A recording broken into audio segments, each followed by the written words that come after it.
as a point of order. So I will always record our classes in this crazy time that we're in right now. I know that some of you have a lot going on. And I know that you engaged and committed to this class knowing all of those things happen. So it's a little different than it was in the spring. But for me, the same kind of general rules and understanding apply. So you'll see there's an attendance check-in on the syllabus, but for the most part, if you can just let me know whether you'll be here or not, you don't have to ever worry about that. I'm not going to kind of count unexcused or excused absences against you. For those of you, like I think Joel, you emailed me a couple of days ago. I'm sorry I didn't reply. But I'm always going to record the classes, and then we'll have some video content that's recorded as well. So you guys can always catch up on what happened in class by watching the video later. I've set up my own YouTube channel, which my former students will be familiar with. It's just my name. And I'll also always link these videos into assignments. But that one YouTube channel, which is my name, will be the go-to place for all of these videos. There will be two kinds of videos. One will be the kind of in-class course discussion and presentation and all the things that we will regularly do. But then I'm also planning, in order to maximize some flexibility here, to pre-record tutorials the night before and post those the night before classes as much as I can. This is in part because I think it helps to kind of clarify what's going to happen ahead of time, but also because I think it will allow us to shorten the amount of time we have to be in Zoom in consolidated chunks. So this class runs from obviously 1:30 to 4:15, I think is what it is. But I'm not intending on holding you all in the Zoom classroom for that whole period of time. You'll be able to bounce out and watch the video and get in touch with me. Does that seem fair to you guys? In part, that's to try to generate a little flexibility because I have a new baby. I have a daughter who was born a week ago today. So, yay. And she's still in the like only sleeps and eats phase of the baby time, but that will change at some point. When she'll start being crazy like my current other daughter, Helen, who's taking her nap right now. So anyway, but that, usually I'm going to try to have full classes, but I also think that it's nice to have these pre-recorded sessions because it can be a little tedious to sit on Zoom live while I'm recording something, just knowing from past experience, and maybe Kara and Patrick and Stefan, some of these people who've had me in the past can attest. Sometimes it's a little boring to all be sitting here watching me like click in a selection, not saying anything. So we'll try to keep things kind of tighter in that way. Before we kind of get too far down the road in terms of introducing the class, I wanted to kind of go around around the room, so to speak, and have you guys just sort of briefly introduce yourselves. I'll spare you the awkwardness of not knowing when you're supposed to speak up by just kind of calling out your name. But yeah, just a brief introduction of your name, where you are, where are you in your education, where are you from, and maybe what's a piece of architecture that that meant a lot to you in the last few years. You don't have to have visited it, just something that kind of has been formative for you. So anyway, I'm going to go down my list. Have you guys, am I getting a good connection? Can you all hear me okay? Kara, can you hear me okay? I can hear the last part that you said. Has it been a little skippy? Okay. Can you repeat what you wanted us to say? Yes, please. Yeah. I was just saying your name, where are you from, and where are you in your program, and then what's a building that means a lot to you, whether you visited it or not. Does that make sense? Am I breaking up again? Okay. I'm in a new office space that I've been renovating for the last couple of weeks, so I'm still trying to work out the internet down here a little bit. Okay, so is Yazir here? I'm just going to go alphabetically down. Yeah, this is me here. Am I saying your name correctly? Yeah, Yasser. Yasser, okay. Yasser, why don't you start us off? Hi everyone, my name is Yasser Abdullah. I'm from Iraq. I've been here for 5 years. My undergraduate is industrial design from Iraq. Cool. Really, I don't have any specific building right now in my head. Fair enough. Okay, next, going down the list, Kara, you're next.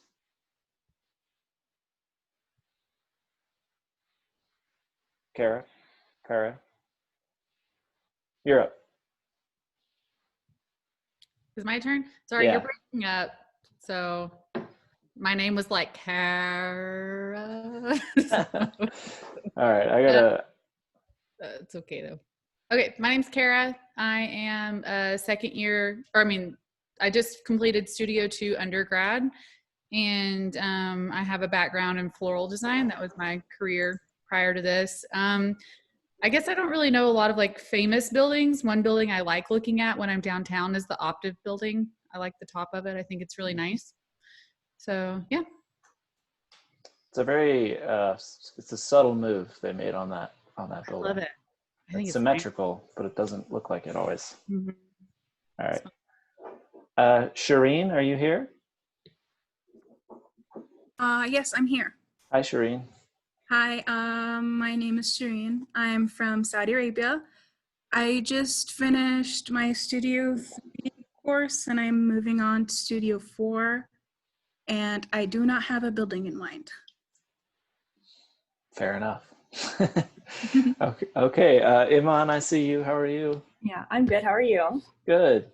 Okay, my name is Iman. I just finished Studio 4 undergrad. I'm going into Studio 5.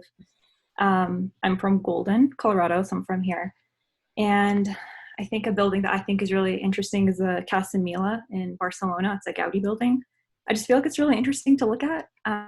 So, yeah. That's a good one. I've been there. The courtyards are really, they give you vertigo a little bit. It's pretty amazing. That's cool. Okay, Kyle Bruner. I'm Kyle. I'm in the, I just finished the 4th studio for the MARC program. I'm from St. Louis, but I've been in Denver for about 5 years. And this summer I got to visit the Acropolis in Athens, so that was pretty cool. Whoa. I've never been there. Yeah, it was really neat to see that history.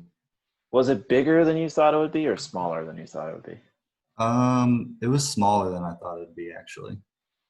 I find that's always the case. Yeah.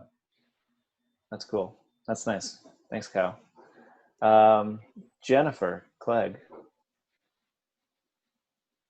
Hi, I'm Jen. Sorry, I got to unmute myself.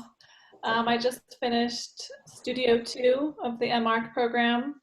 I grew up in Colorado, but I haven't lived here since high school. My undergrad is in animal sciences. I've lived in Denver now for like a year and a half since moving back. I wouldn't say it's my favorite building, but I just recently saw the NCAR building that IMPay did up in Boulder. I really liked that.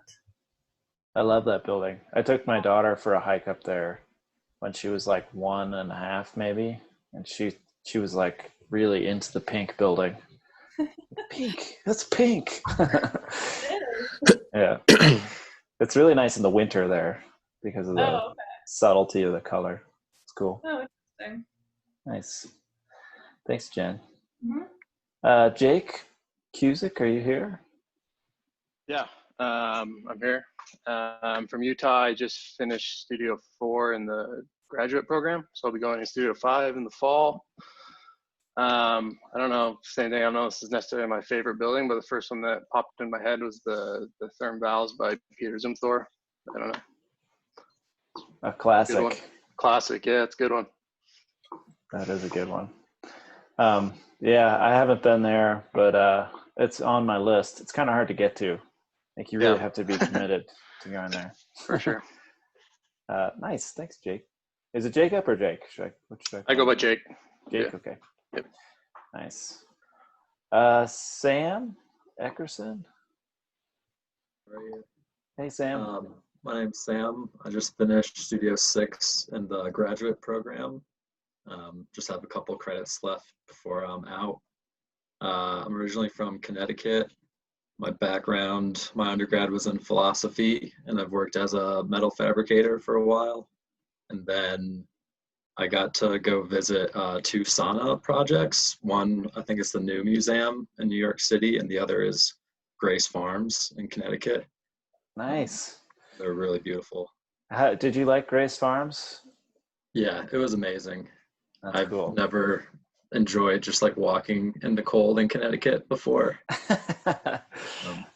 Yeah. I highly recommend it. I bet. Yeah.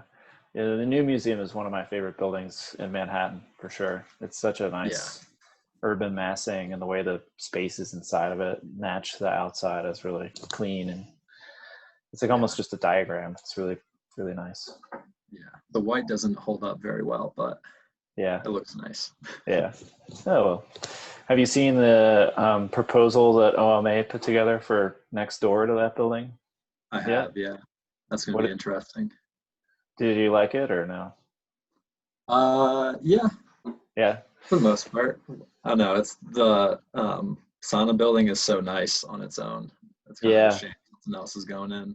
That's kind of what I was thinking. It might diminish the impact of the Sana building to have the regular city grid broken by this new thing. But oh well, that's the way the art world works, right? Yeah. Okay, thanks, Sam. Kai, are you still here? Yeah, I'm here. Oh, hey, Kyle. Hi. Kai. Yes, I'm Kai. I'm gonna go into the 3rd year of the Masters of Architecture program. Originally from New Hampshire, but been in Colorado since 2013. And last year I got to go to the Guggenheim in Bilbao, and what I loved about that was the forced circulation, and then how the curators themselves responded to that and created an art show that didn't just feel like different galleries, but felt like you were kind of walking through something bigger than individual artists. That's cool. Yeah. Yeah, that building is a very clear manifesto on Gary's approach to form and function, I think. I wasn't in this studio, but his number 2 project architect, like the person who's probably going to take over the firm when he like retires or whatever, was teaching a studio when I was in graduate school, and you can see exactly how they work. It's all in model, and they start with boxes that represent the most functional form of each program, and sort of stack them wherever they need to be, and then basically like drop this thing on top of it.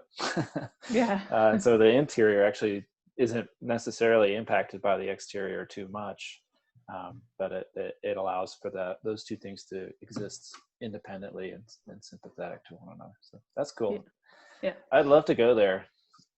I've been to like all around Spain and France on both sides of the Pyrenees around there, but never to Bilbao. So it's a cool Yeah. trip.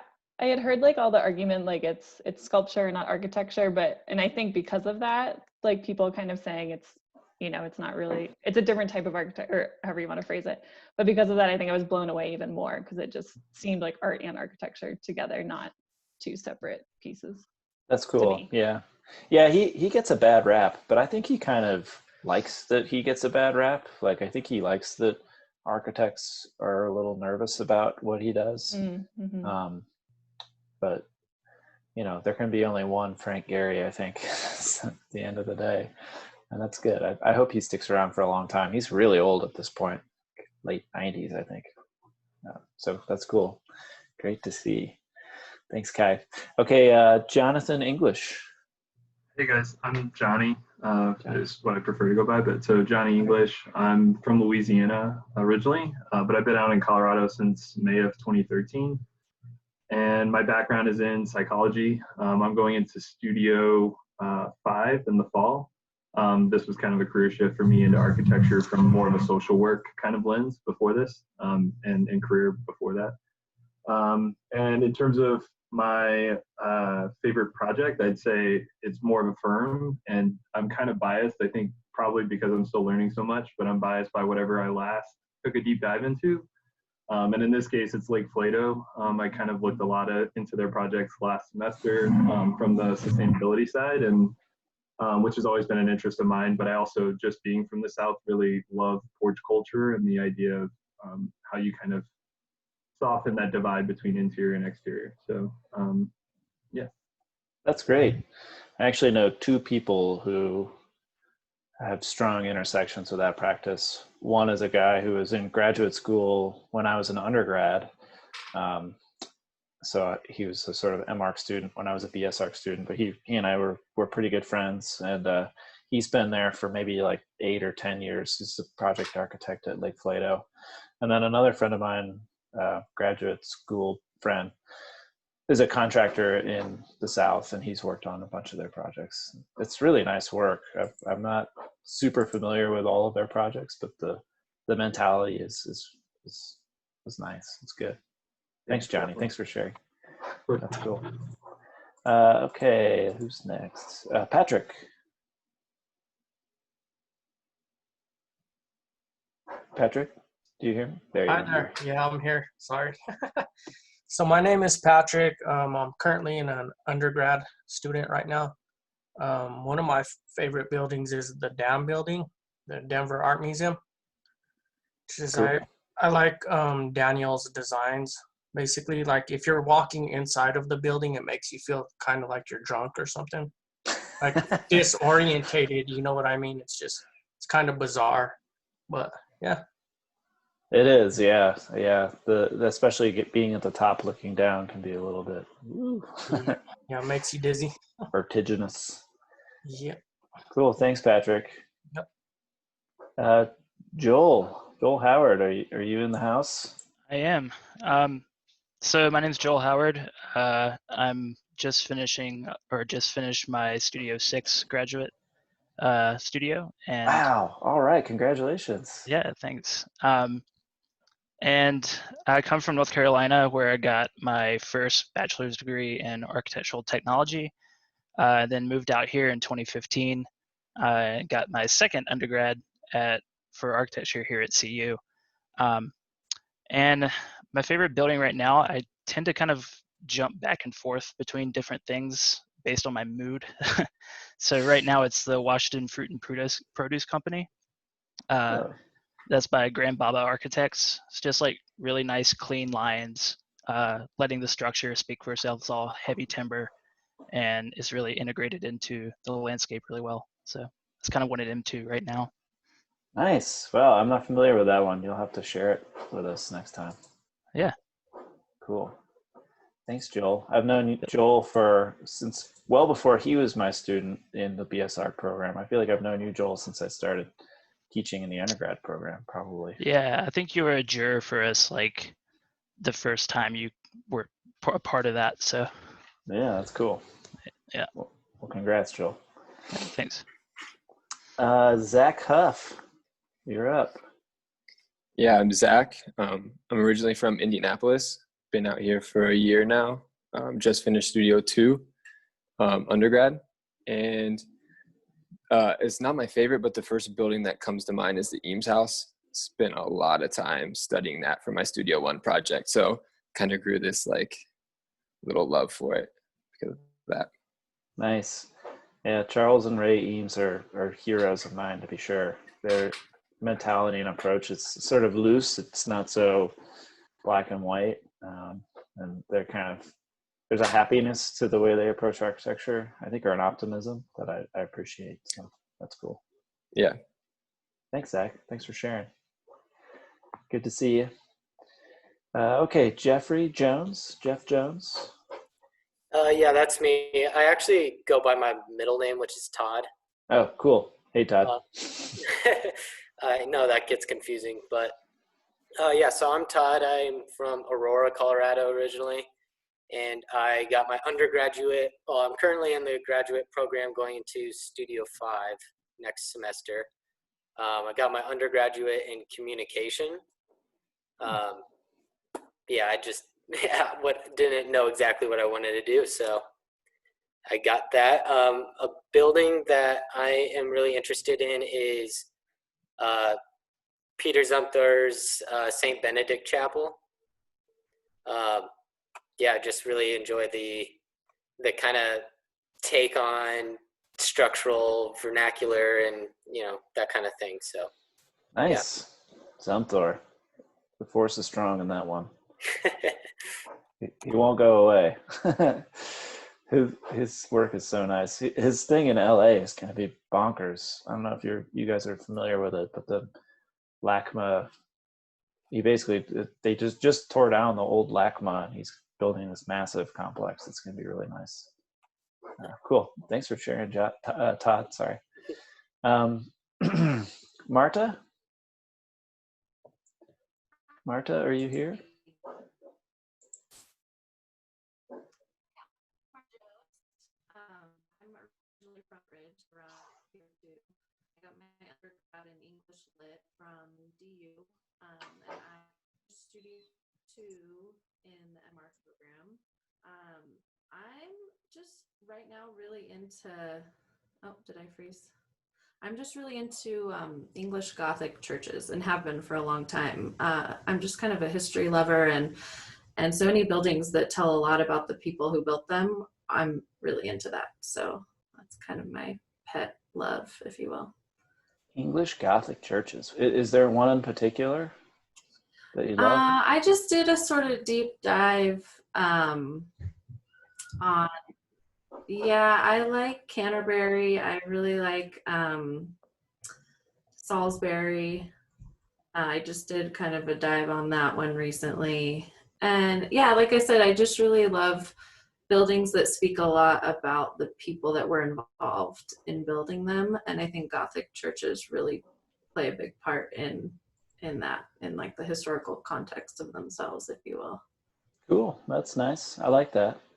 I guess our hope that all architecture can do that in some way, right? That reflects the time that's built in. Yeah. I think that's really cool. I have a few, we'll talk about, there's a lecture we can do later in the semester that talks specifically about the role of drawing in late 18th century British architecture, which is a really fascinating time period. So you might enjoy that. I know I do. Cool. Thanks, Marta. Nice to meet you. Let's see, where'd my list go?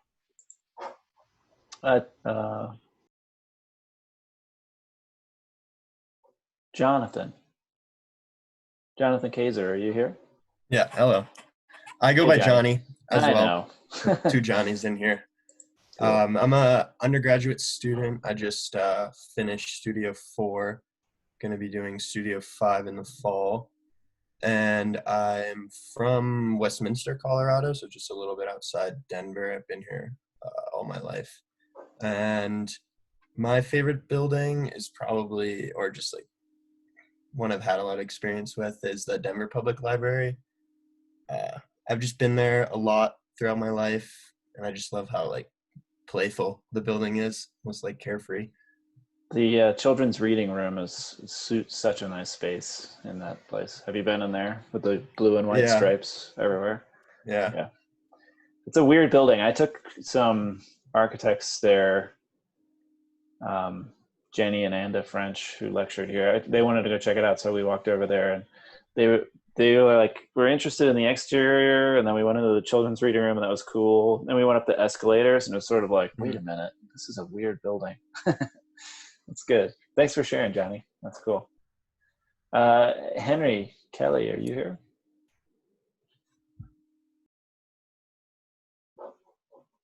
Henry? No? That's okay. Shane Crin. And the reason I'm doing this, just so everyone knows, since we're not in the same room together, I just think that you guys all should know each other a little bit. So I know it seems like a weird start, but especially with people coming from across different programs, I'd hate for you all to just be in this space without ever knowing who anyone is. Shane, are you here? I think Henry's here. He was just muted. Oh. Henry, are you here? Can you I can't hear you.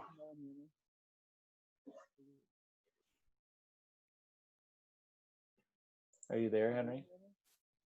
Oh, I see you. There you are. You can move on. I don't know why. I hear you very, very faintly. That's okay.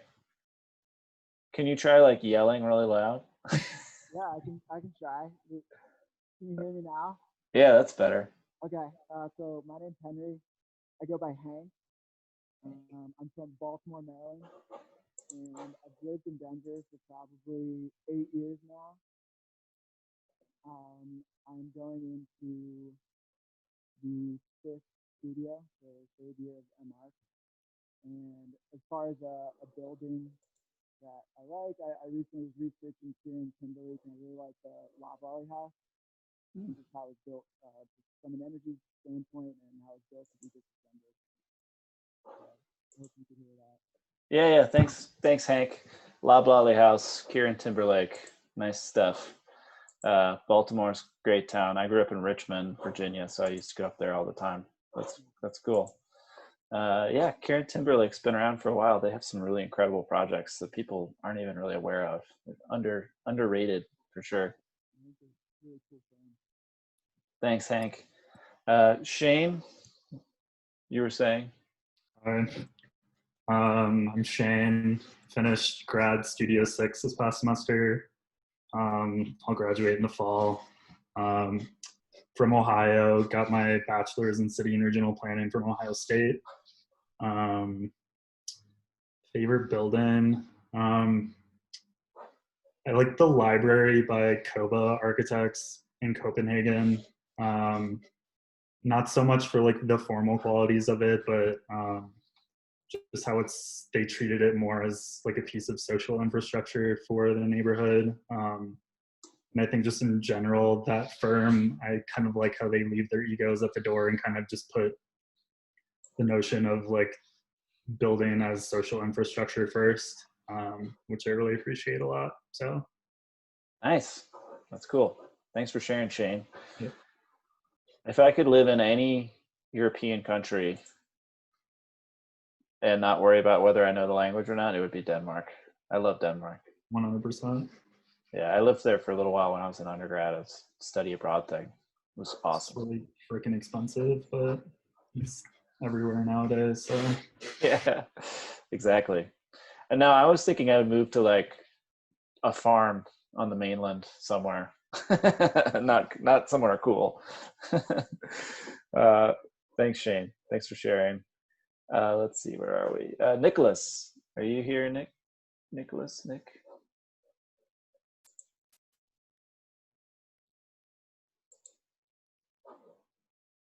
Oh, I see you, Nick. How's it going? Good. I've been are you talking to me? Yeah, you're up. I just got back on. I've been down for a while, so. Oh, well, we're still doing introductions and you're up, so no pressure. Okay. Yeah, my name's Nick Layton. I just finished the second semester of graduate 6 studio track.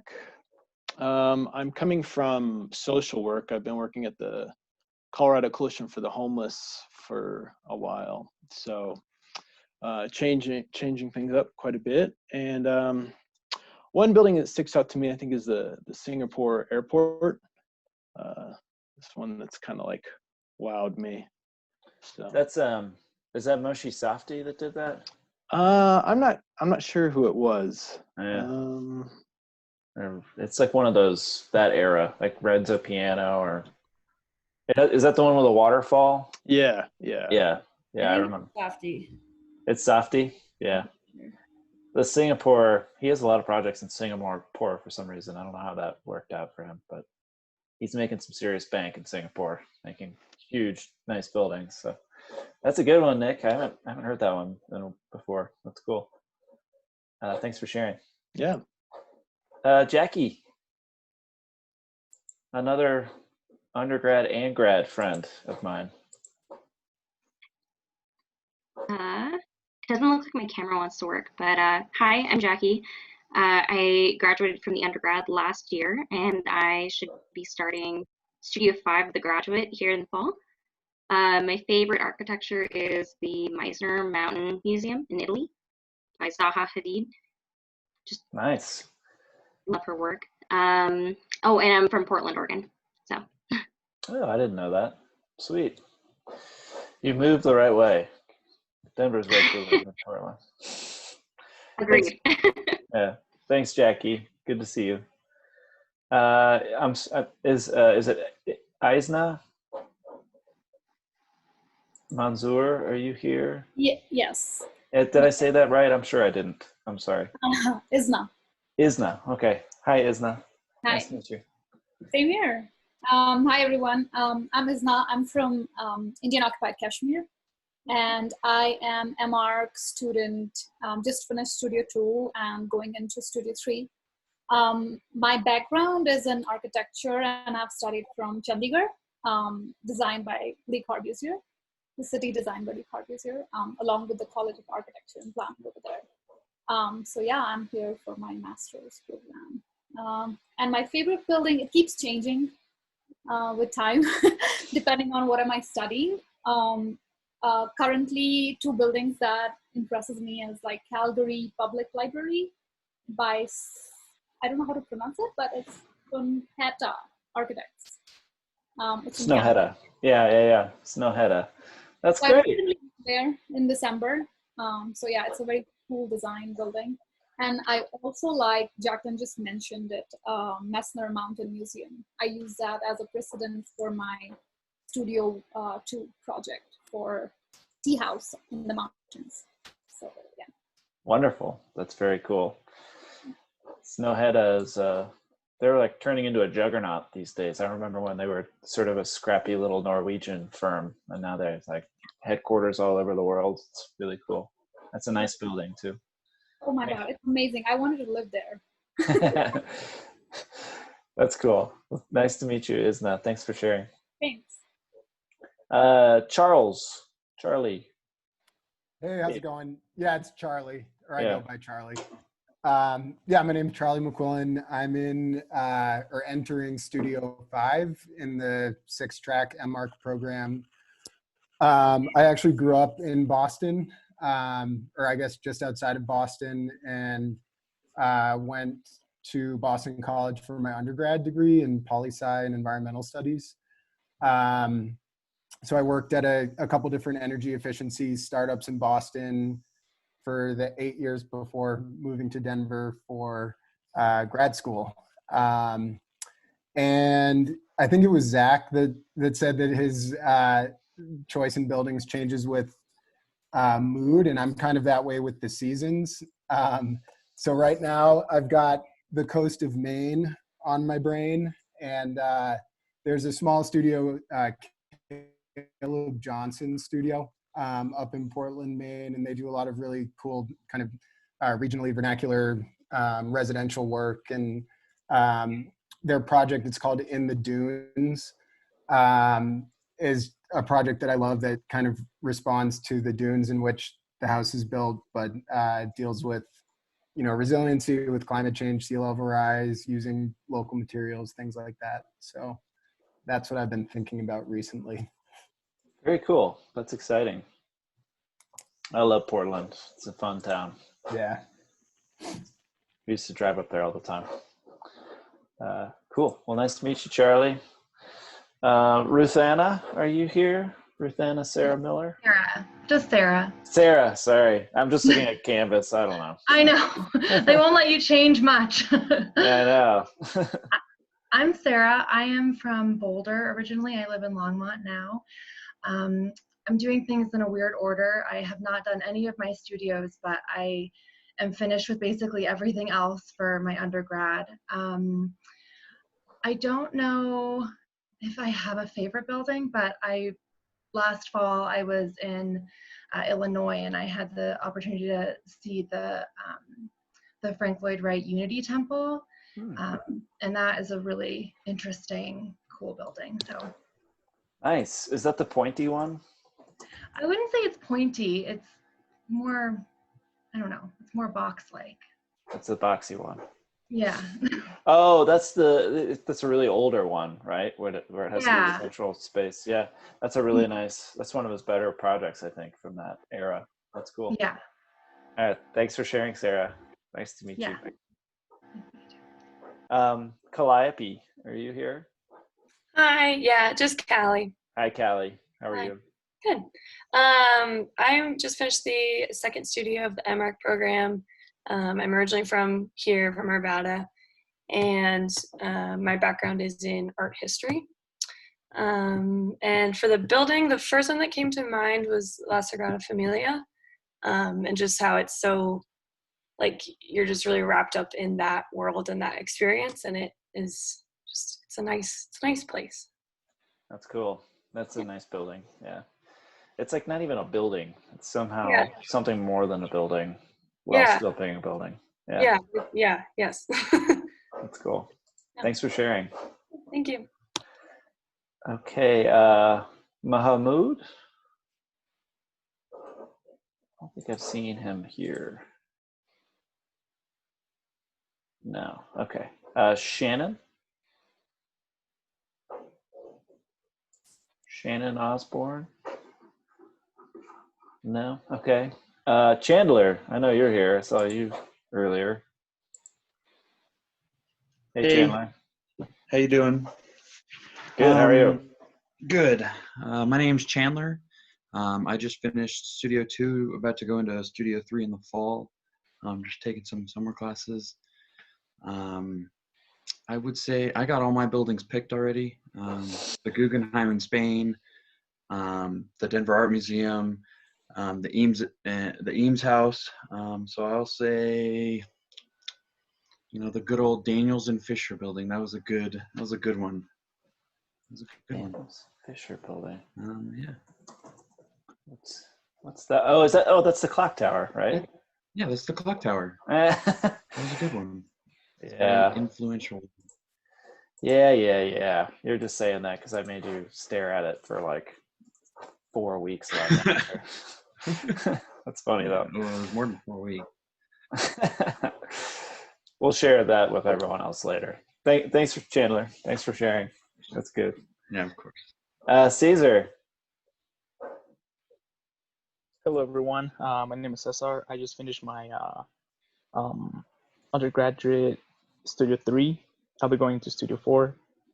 I'm originally from Mexico. I was born in Mexico and then moved to the United States probably when I was 7, so back in 2008 or 2007.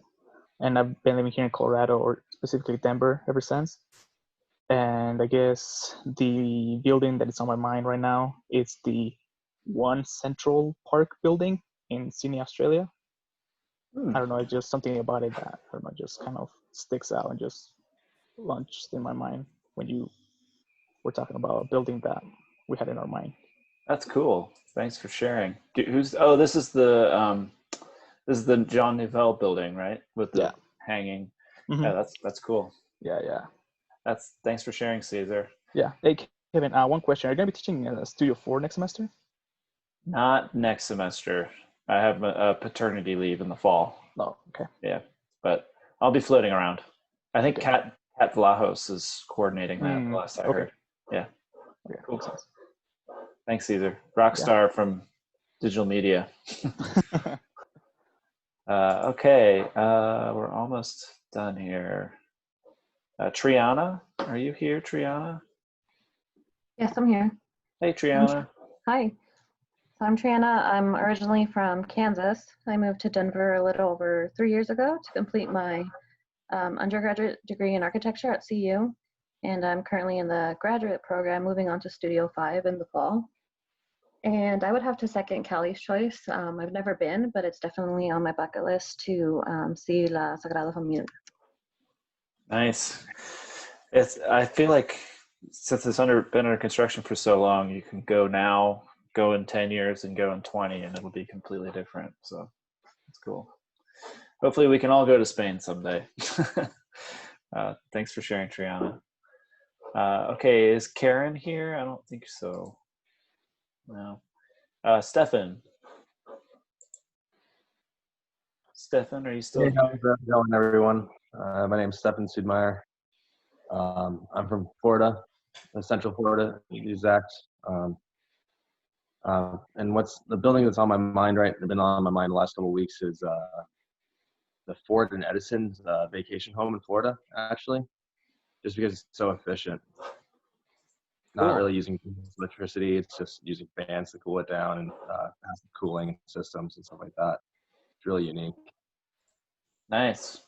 Thanks for sharing, Stefan. Stefan was partner with 2 other people in producing probably the best undergraduate studio project I've ever seen. So thanks for signing Thank you. up, Stefan. Pressure's on. Oh, yeah. Julia. Julia, are you here? Yes. Hey, Julia. Hey. So I'm Julia. I just finished up my 2nd semester of the MArch program. I'm from Washington, D.C., and my 2 favorite buildings are the National Portrait Gallery, specifically the Kogod Courtyard, which was by Foster and Partners, because of the juxtaposition between the Greek revival and then like this very contemporary abstract courtyard, which is just so calm in contrast with the city. And my other favorite building is the Berlin Jewish Museum, because it's just like you feel this powerful emotional impact when you walk in there. So, yeah. Absolutely. Yeah, that's one of the most impactful places I've ever been, for sure. That's great. Thanks for sharing, Julia. Yeah, no problem. Okay, Kaylee Whitaker.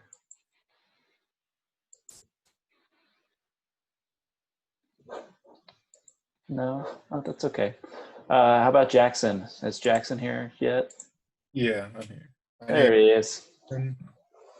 I'm from Littleton, Colorado, and I wouldn't say it's my favorite, but a building I really want to see is the Garden by the Bay in Singapore. I really like how like the man-made trees kind of interact and work with the garden that's around it. Yeah, that's the like botanic garden there, right? Yeah. Mm-hmm. That's cool. That's another sort of classic Singapore project. We've hit both two of the 3. I think the 3rd one is also Moshi Safdie, the hotel with the thing on top. Cool. Thanks for sharing, Jackson. Appreciate you.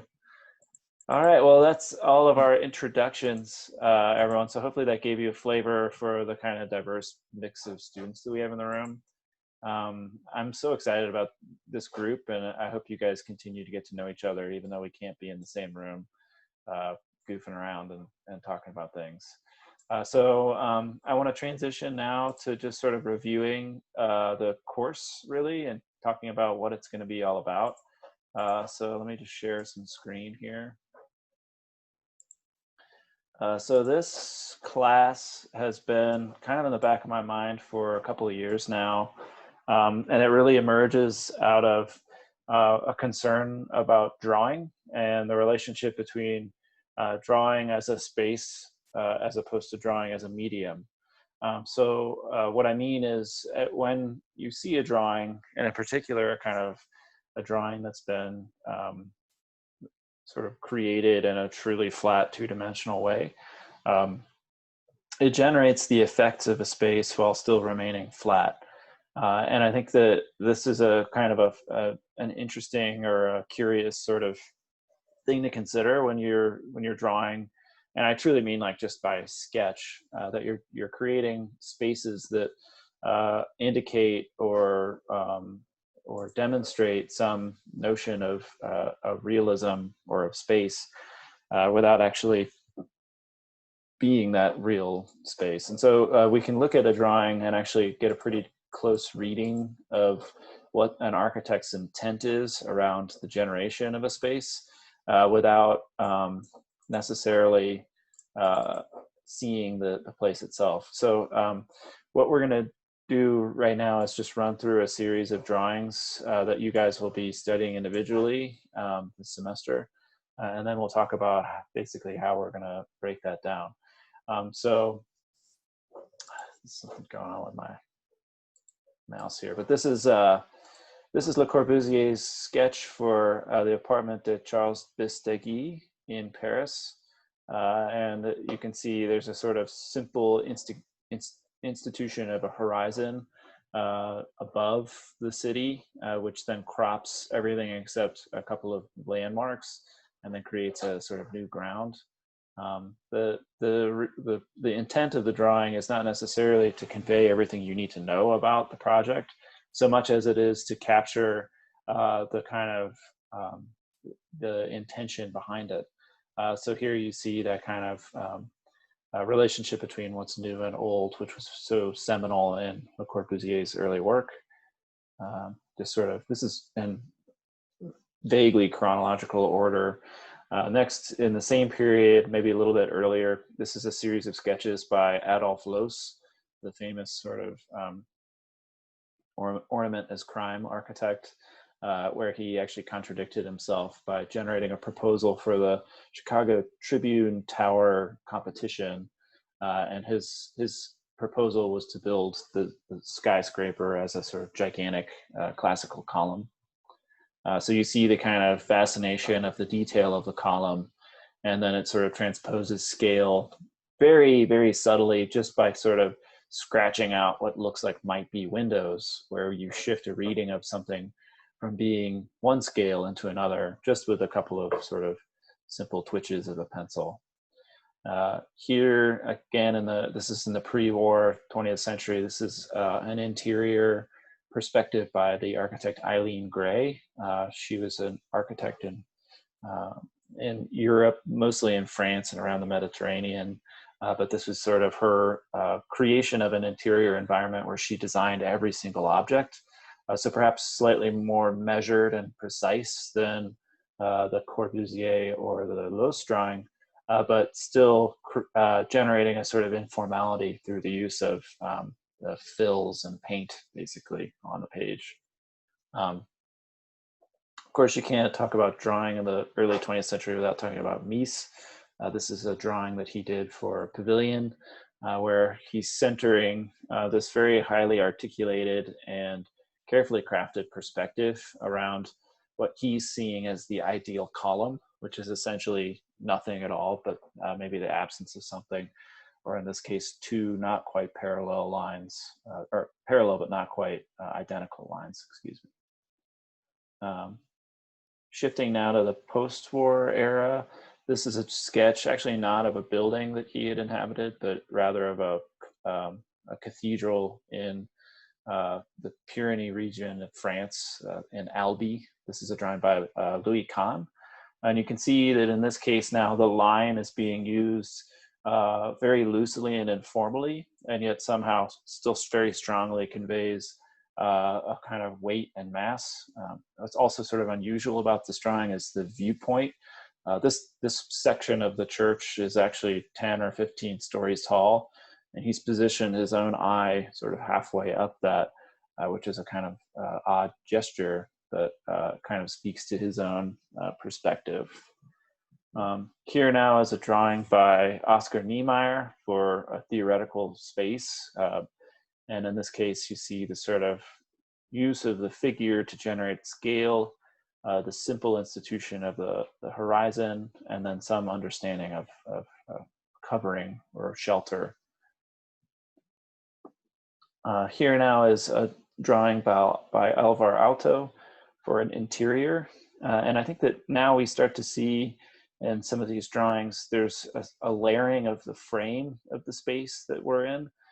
So Aalto is creating a profile for what's essentially the back wall of an interior that he's imagining. And in that case, it's sort of the only very strong and clearly drawn line is that kind of profile.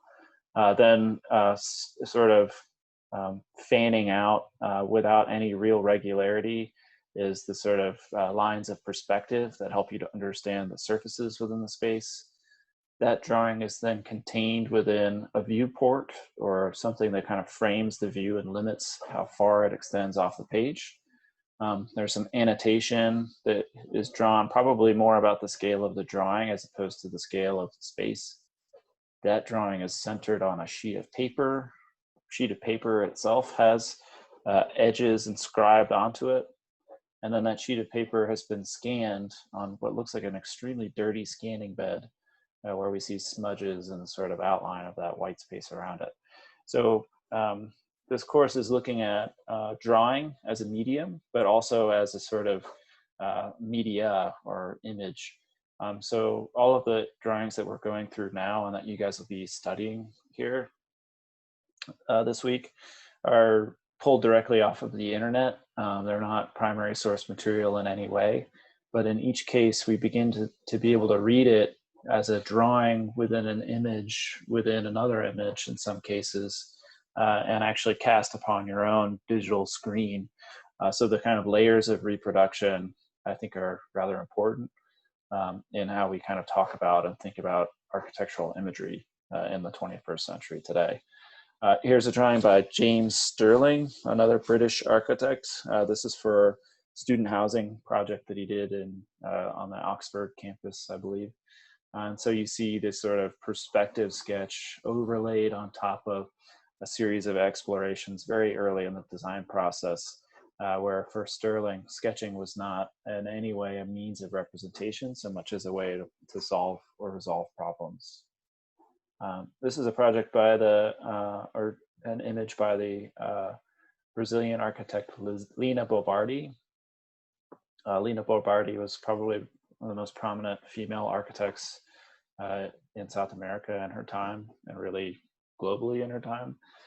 So this is a space for viewing art, and you can see there's a sort of much more playful approach to casting the characters within the space. And if anyone's ever really studied her work, there's a very robust, very intense structuralism to what she creates. And that's all based around sort of generating these very light, diaphanous, almost domestic environments. So you can sort of see similarities between her work and that of Katsuo Sejima of Sana, who we'll be looking at in a minute. But in this case, similar to Mies, the line is a means to an end, not necessarily a transposition of a specific method or representational style. So it helps to locate ourselves within a space and give that space scale without fetishizing the object of the column itself. Similar kind of time frame and maybe slightly different perspective. This is Gio Ponti, the Italian architect whose only North American building is in Denver, the DAM original extension. Here you see Ponti was very much a sort of fascinated with interiority. And in this case, the interior is all about sort of generation of texture and entourage, much more than it is purely about the space of architecture. So this thing is kitted out to the nines with all sorts of articulation of surfaces, as opposed to being about the kind of space within it. This same kind of token, we find drawings like those by the architect Paul Rudolph, whose mastery of precision in drawing, I think, was sort of hallmark of the corporate architectural world of the post-war era, where drawings became more and more sort of succinct and precise and edited and clear. And so the lines here, it's really about a kind of inside-outside in terms of man versus nature. So all of the hard lines that are very pure, careful, crisp, and clean are the man-made elements within the scene. And then he takes great care, almost to a stupendous degree, to draw all of the natural, quote-unquote, elements within the scene, even kind of mocking the true horizon with a sort of false, fuzzy horizon in the background. So that kind of soft versus hard is a language that he used often in his work. Peter and Alison Smithson, this is their Economist building proposal. This is a building that was built in central London in the financial district for the Economist, the publication. And in this case, they're using a kind of juxtaposition of tone and texture versus the sort of precise construction of this environment. And it's a sort of interior exterior. What's funny about this building that you can maybe start to pick up on just looking at the context around it is that it's actually kind of a miniature building. Like it feels, it's almost like a 2/3 scale structure, which gives it a monumentality without actually growing it in size or scale. So it's kind of unusual. Around the same time, with a similar kind of cheekiness, is Cedric Price's work. He was an architect who was very much in the critical avant-garde of kind of almost early postmodern in a lot of ways. But in this case, he's looking at the the language of the Battersea power station in London and starting to imagine how you might architecturalize that in different ways. So you get this sort of, and again, going back to that frame within a frame within a frame, you have this sort of technical-ish drawing of the infrastructural apparatus of the building within the kind of technical-ish title block, which is a real title block, but at the same time has all sorts of funny nonsense applied to it. And then like it's like affecting the appearance of being a practice drawing without really needing to be a practice drawing. But then he casts the building oddly into perspective with a sort of red, rough red crayon, which gives you the kind of, it transforms the technical aspect into sort of fantastical work. Probably one of the more intensive technical drawings in the selection that I pulled together. This is a drawing by Archigram, no, Super Studio, excuse me, the Italian fantasists, I guess I should say. And in this case, they're imagining a kind of technologically superior and advanced light structure that can contain all the contain life without feeling any sense of weight, and that's kind of conveyed through the density of very thin lines all placed in close proximity to one another. But then, and I love this part of this drawing, the line of the pochet, which is so clearly stated, is broken by this one foot that is collaged into it and broken and kind of crosses over it, which is sort of bizarre and easily interpreted for different reasons. Another end of the spectrum, here's Robert Venturi and Denise Scott Brown's pictogram for their Learning from Las Vegas treatise. And in this case, they're talking about the decorated shed as a sort of archetype within American architecture.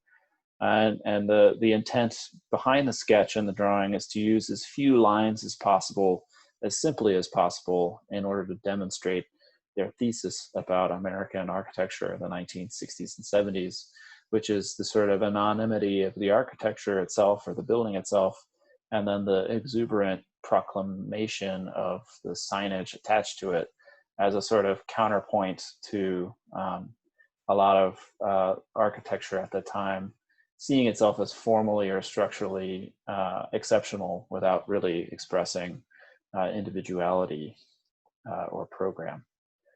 So following on the heels of that kind of early postmodernism, this is a drawing by Michael Graves from the 80s. And in this case, it's a facade study, but just focusing on this central portion here, it takes on an almost cartoonish quality.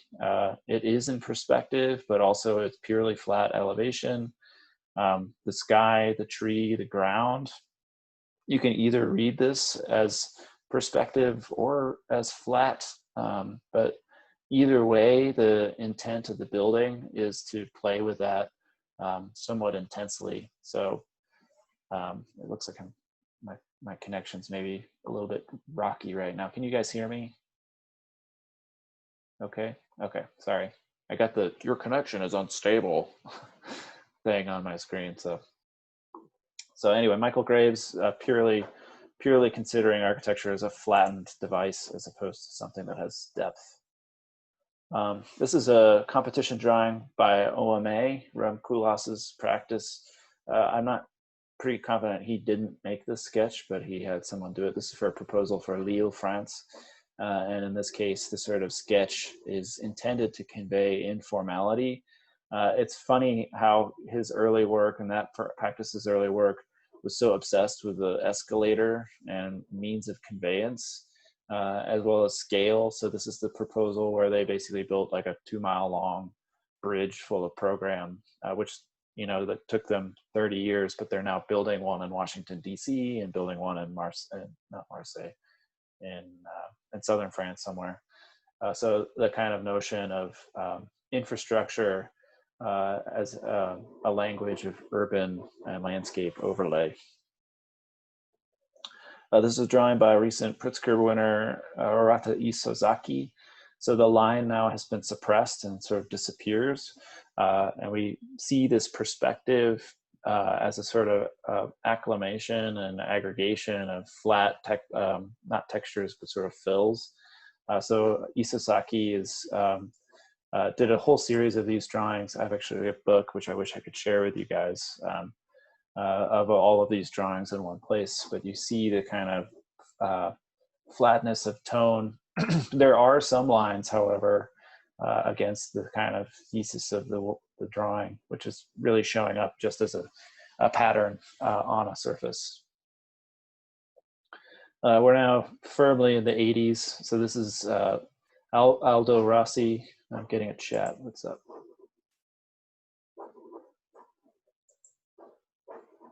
Oh, what's the book called, Patrick? I'll have to find it. I think it might even be my office at school, but I'll let you know.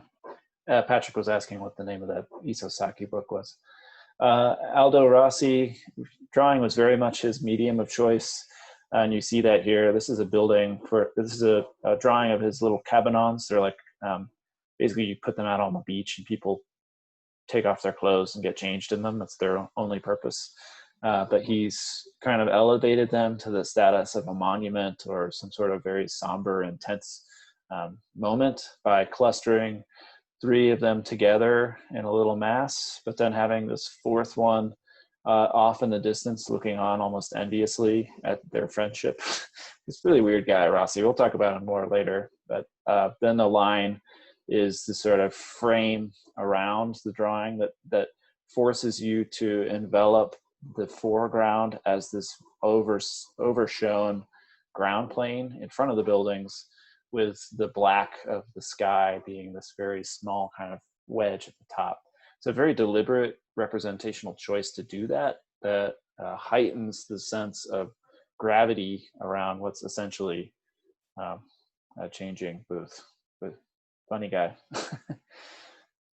Similarly grave and intense, at least in his later practice years, John Haydock, the New York architect, whose drawings here are an exploration, and you can see the line is not something that's sort of lightly or wistfully drawn, but really almost, you can imagine him grinding the pen into the page. And you can even see where ink is kind of saturating the paper and causing all sorts of issues. Even if you look carefully enough, I'm not sure if you guys can see it, but there's the after image of the ink on the opposite side of the page on this sheet of paper, where you can see he's sort of without form or structure exploring this one topic of this one building very intensely on one sheet of paper, which just happens to be his own sort of letterhead to help make sure that you always, he had his own letterhead. We know that about John Haydock. Here is a building by Siza. There was a lot of conversation already today about Spanish architecture. Alvaro Siza is a Portuguese architect, but certainly one of extreme importance and note, particularly in the 80s, 90s, and early 2000s. He actually is still practicing. He just proposed a new tower for Manhattan, which I hope gets built. It looks like a nice one, actually. But you can see this is a courtyard within a space that he's kind of manipulating. And then there's a single line that kind of rims the perspective to imply some covering. And then this line, I think you can call it one line because it sort of loops up and down in an S, and a sideways S, is the implication of some sort of support or column for that canopy. So again, using drawing not necessarily as a sort of purely representational means like you see in Rudolph's work, but rather as a sort of like obfuscation or clouding of reality that allows you to imagine different possibilities. Another Spanish, or from that, obviously sees as Portuguese, but another Spanish architect, Rafael Moneo. This is a building, I think it's in Murcia in Spain, but this is a sort of parliament building that he developed there. This is his own sketch. This was taken out of some lecture slides. I had to kind of go deep to find the sketch, but you can see the articulation of the facade has a sort of feathery roughness, which is true to the building itself, if you've ever seen it. The buildings of the context are even darker and rougher and sort of really worked with the pen. But then the foreground, which is the sort of urban plaza space, defies perspective and begins to turn almost vertically to become the sort of non-perspectival space that flattens out the image. So it's a fascinatingly technically excellent and poor drawing all at once. Now we're moving into more present day drawings, which is harder to find maybe because practices have moved away from using a sketch to present work or a drawing to present work, but we still find them here and there. This is by the Swiss architect Peter Markli. This is probably one of his last drawings because it says it's dated 2001, but this is a sketch by late Philip Johnson for a tower. He was a terrible drawer, by the way. I mean, he could not draw to save his life. It's kind of hilarious to look through Philip drawings. It's just like, I don't know what I'm doing. He had a lot of people helping. Here's Katsuo Sejima, a drawing for, I believe this is the Serpentine Pavilion, which they did about 10 years ago. There are a few Zumthor heads in the room during our introductions. This is a Peter Zumthor drawing, very true to his usual kind of expressive, very, very expressive, very non-literal use of representation. This year's Pritzker Prize, and actually former professors of mine, Grafton architects Shelley and Yvonne, two Irish women. They probably had more of an impact on me as an architect than anyone I've ever studied under. But this is a drawing that they produced for one of their projects. It looks like their project in Italy in Bocconi, but I think this is actually a different proposal. But it's a sort of use of perspective that's very effectively rough and playful while still being very clear what they're trying to achieve. One thing I think is nice about this building, or this drawing, oddly, you might not think it's nice, but I kind of do think it's nice, is that the perspective actually really breaks down around the focal point, which kind of creates the false impression of scale, where you're not sure how tall this thing really gets because of how stunted the perspective is. Always on brand and always excellent. This is a drawing by David Adjaye for his Sugar Hill apartments in Harlem. And so you see, this was probably, this was done in 2008, according to the date. So this is done as a part of the kind of marketing for getting this building built. But I love the way his drawing implies the boxiness of the building and the articulation of it as a form. Likewise, it sits on the apparent ground in a really weird way, and then that ground sort of breaks down. So it's a sketch that shows clarity of what it's trying to prove, while also being a little unsure about where it sits or what it's doing. This is a drawing by Orazzi Vega, the Spanish firm. And honestly, I have no idea what this is of, but it's really interesting. This is a drawing by Chris Gantenbeam, the French firm. So a lot of European firms here towards the end, but that's okay. Japanese, this is drawing by the Japanese architect Junya Ishigami. I have some funny stories about him actually that maybe I'll tell later this semester. This is by Dogma. This is a reconstruction of an interior, very intensely, very carefully reproducing an interior environment. And then lastly, this is actually it's an acrylic painting, not a drawing, by Petzo van Elrichshausen, the Chilean male-female combo. So those are our 34, let me just stop share here. These are our 34 drawings that you guys are going to be studying this semester. And I have a couple more things to share before we get too down the line, but each of you are going to be, can you hear me still? I got the internet unstable thing again. I'm going to figure that out tonight.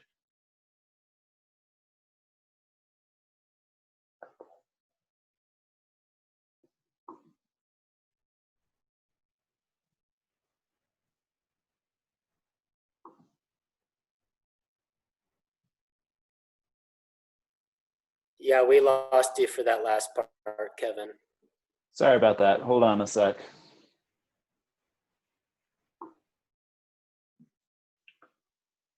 Are you there?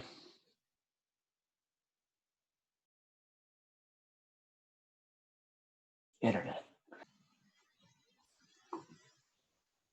I'm back. Can you hear me?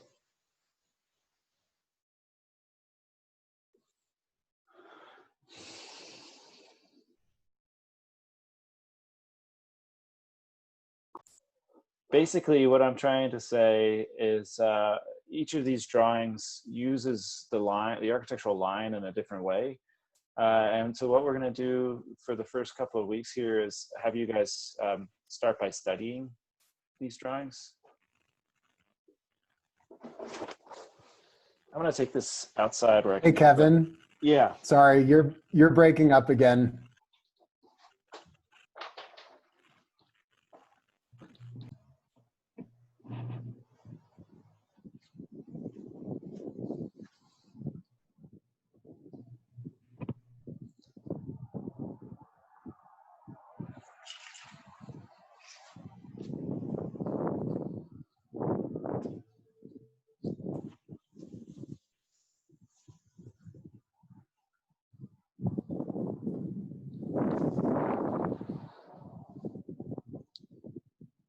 Okay, is that better, guys? Yeah. All right, I'll figure that internet thing out tonight. I'm just gonna sit on my front porch, so pardon the background noise. Where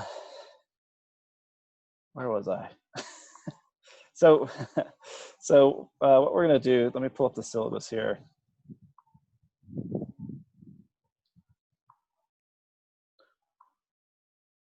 It's really nice out today, by the way.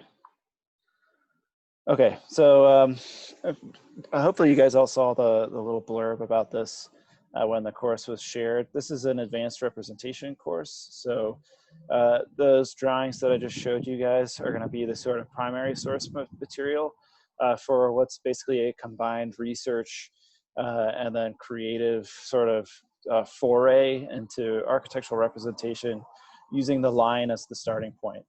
So I spent the last couple of weeks compiling that list of that selection of drawings really carefully based on how each one of them uses the line and uses architectural composition in a slightly different way that all speak towards and build towards our present moment and the way in which we can projectively imagine architectural lines, architectural drawing pushing forward, going into the future.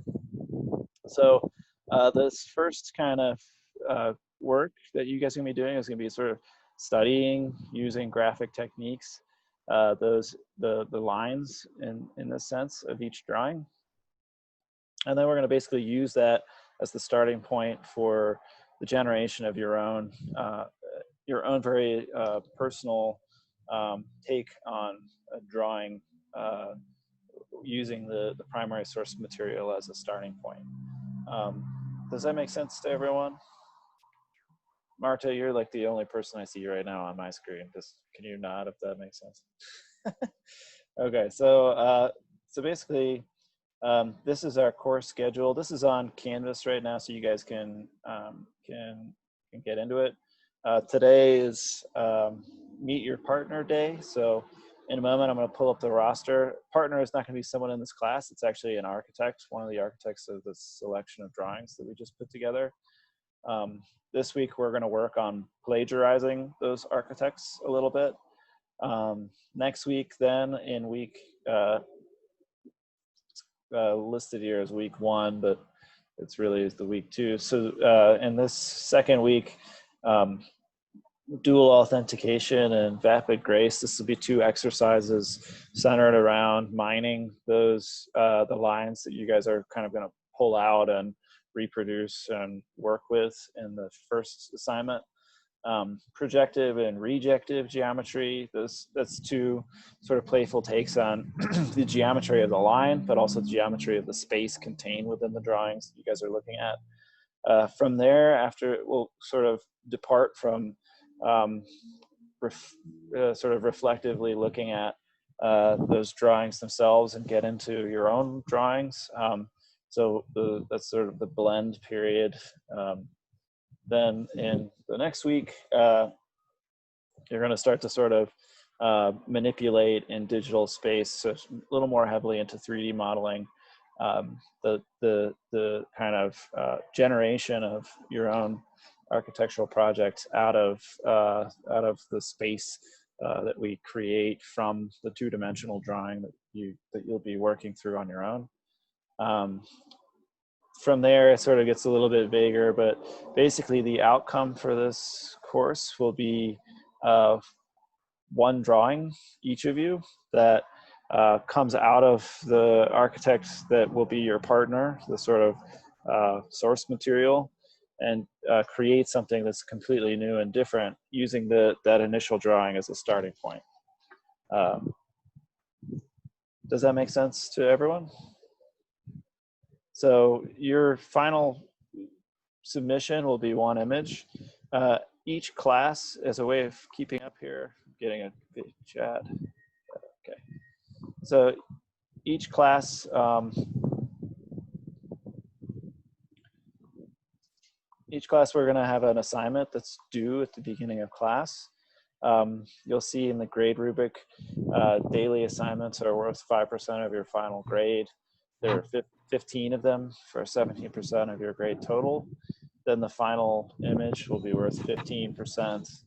And this attendance is really just a placeholder to make sure you guys are staying engaged. That's set to 10%. You might have to refresh your screen share. It's showing up as blurry. I don't know if that's just on my end. But.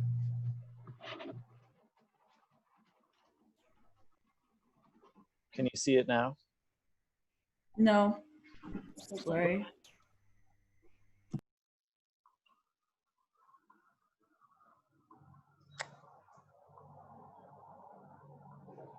I'm curious.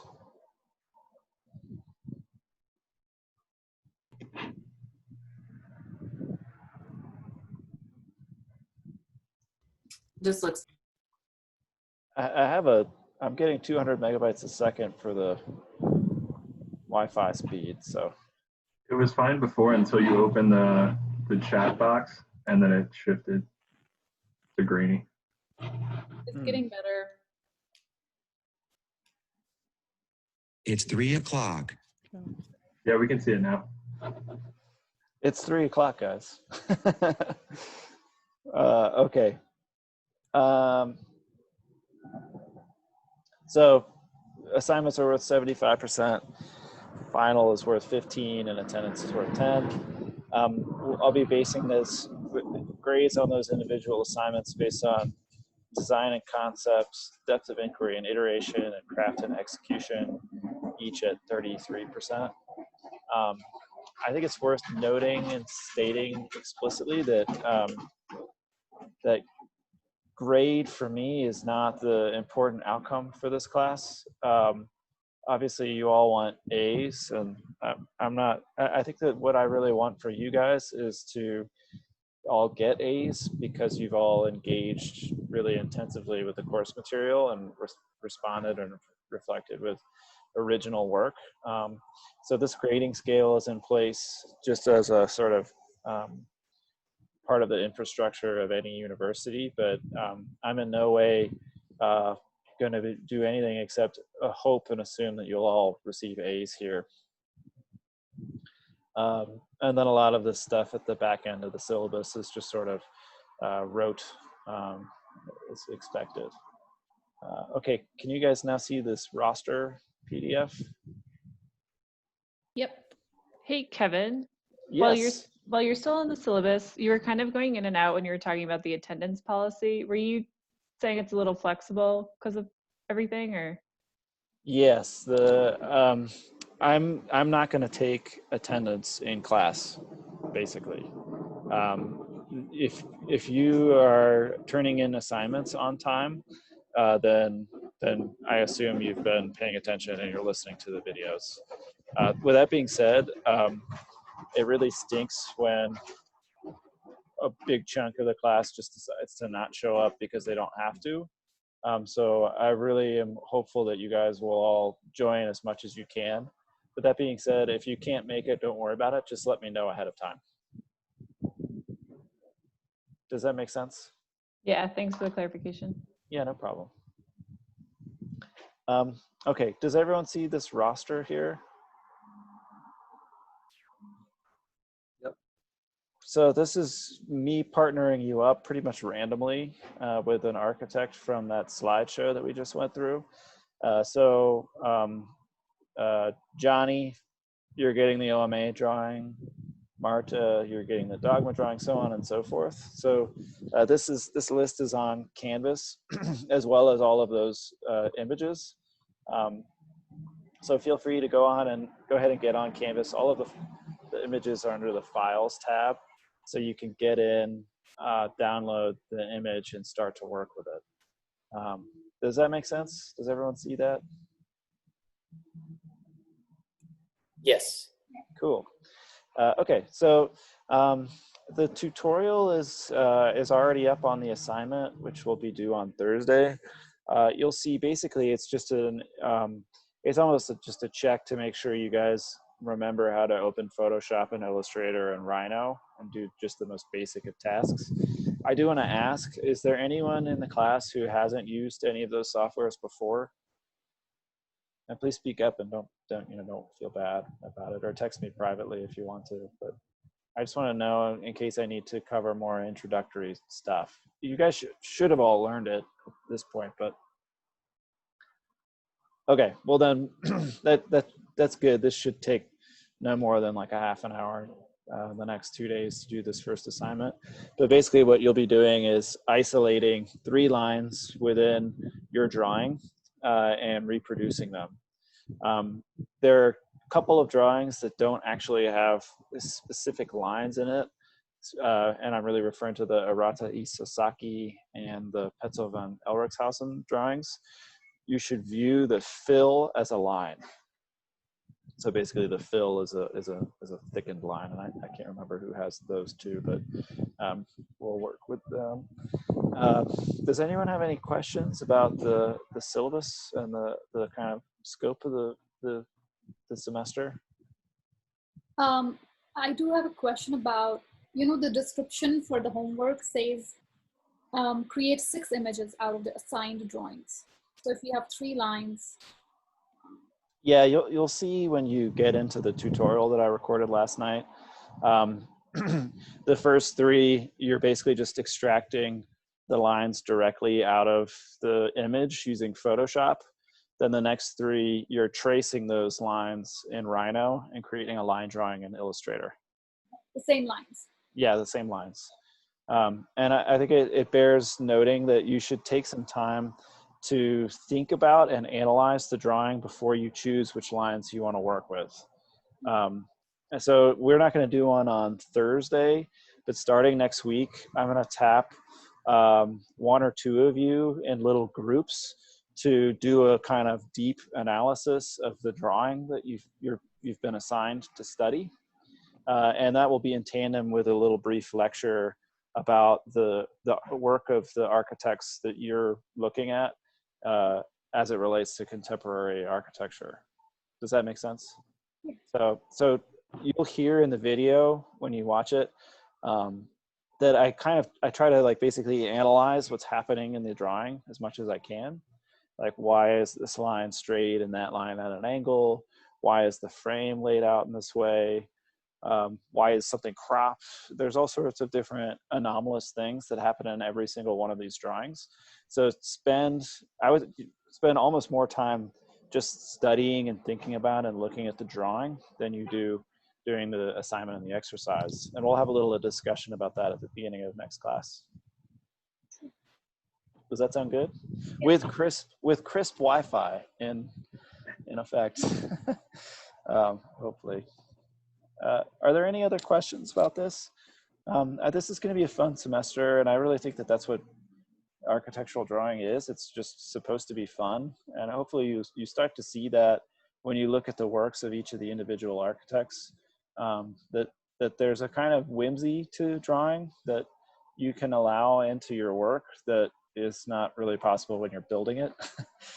So I think this is an opportunity to sort of explore architectural space and form in a new way. So I think it'll be good. Kevin, I have a quick question. This is Charlie. Yeah, Charlie, what's up?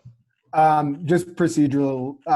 What is the best way that we can get in touch with you? Do you prefer, you said text earlier, but do you prefer email or Canvas or? I don't really care, to be honest. It's summertime. Like, if you want to text me, that's fine. My phone number is on my website. That's just my cell phone. I may not respond right away, especially if you're cheeky or annoying. But you can text me, you can email me, you can send me a Canvas message. Okay. All of those things send me an alert right away. And I mean, I'll be honest with you guys. We had to pull up our kid out of daycare, so I'm working full time on this class and pretty much on nothing else except hanging out with my daughter. So I should have plenty of time to write you back while I'm listening to her incorrectly read Curious George books. So cool, thanks. Yeah, don't worry. Yeah, so don't worry about getting in touch with me anytime. Kevin, how old is your older daughter? I'm just curious because I have a 2, almost 3-year-old. And she's really into Curious George right now, too. She turned 2 in March. Oh, so she's a little over 2 years old. I'm sure you'll meet her. This class, I tried to time this class with her nap time, but she usually wakes up a little early, so she'll probably join our class at some point to say hi. And I guess I didn't really close the loop on some of the Zoom stuff. Please don't feel, I would much rather you have your screen turned on and have your brother sitting on your head and beating you with a stick in your backyard than have you feel like you can't be sharing what you're sharing with the class. So please everyone should feel comfortable joining this class wherever you are, and don't be afraid or anxious about what's going on. Likewise, like I said before, I'm keeping the most flexible attendance policy possible. Really, I just want you guys to make cool drawings and have fun with that, and turn it in by the end of the semester, preferably. So we have these weekly assignments to keep up with the outcomes, but I'm not going to be penalizing any of the assignments for being late, as long as they're turned in by the end of the semester. That being said, I think for those of you, the undergrads in the room, like Kara, Stefan, and Johnny, yeah, I'm on. You guys could probably attest from being in my classes in the past, and maybe a testimonial would help everyone. But falling behind can be really difficult to catch up on because there is actually quite a bit that shouldn't take long. But if you let 3 assignments stack up, it can be like a lot. So does that sound familiar, Kara and Iman and Stefan? Yes, sir. So do your best to keep up, but at the same time, I won't penalize you for not for having things happen in your day-to-day life. any other questions or thoughts about that? Just like in the spring, I want to keep this as fluid as possible. Obviously, our world is seemingly changing every day in really radical ways. And in some ways, that's hopefully going to be, maybe pointing towards a more positive future. In other ways, it's kind of scary. I please view this class as a form of community and support for each of you individually. Like I really want to, I always used to call this the summer classes, because I've done like 6 or 7 of them now, like a summer camp almost. Please treat it that way. Like, let's just have fun and not worry too much about whether you're doing something right or wrong, but just sort of get into it and enjoy the process. And along the way, I think you'll be surprised to find how many advanced skills you start to pick up that will help you down the line with your career and with becoming powerful voices of your own and your own generation. So that's my goal. Any other questions or thoughts? I did have a question. What's up, Pat? So I know in our last class we had like a TA. I mean, where else do we have a TA for this class, or No, kind of outside help? Unfortunately, they don't let you have a TA unless it gets above 50 students. So I'm your TA this semester, Patrick. So. Sweet. Sweet for you. Yeah. Terrible for me. Yeah. But oh yeah, I guess I didn't really mention office hours. So I'm gonna always be in Zoom starting at 1 on Tuesday, Thursday, so the half an hour before class. So if you want to pop in, then that's fine. Otherwise, I want to try to keep them by appointment, which means basically as flexible as possible. So just email me or text me or shoot me a message one way or another, whatever you're comfortable with, just asking, hey, can we meet? And we'll just set up a half an hour as needed for anyone who needs it, okay?